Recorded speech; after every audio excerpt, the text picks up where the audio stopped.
and today we're going to make a Biscoff milkshake. Let's do this. We're going to need a blender, ice cream, half a cup of milk, cream, and Biscoff.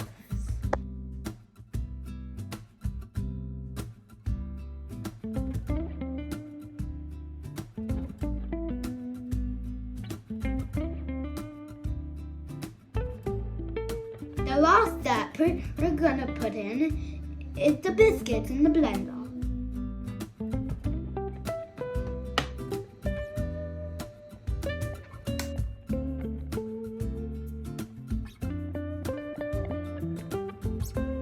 I'll ask my brother to put the cream on.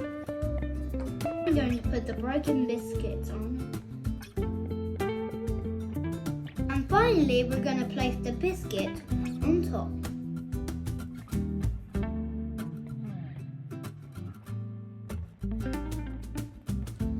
Thank you guys for watching. Please hit the like and subscribe button.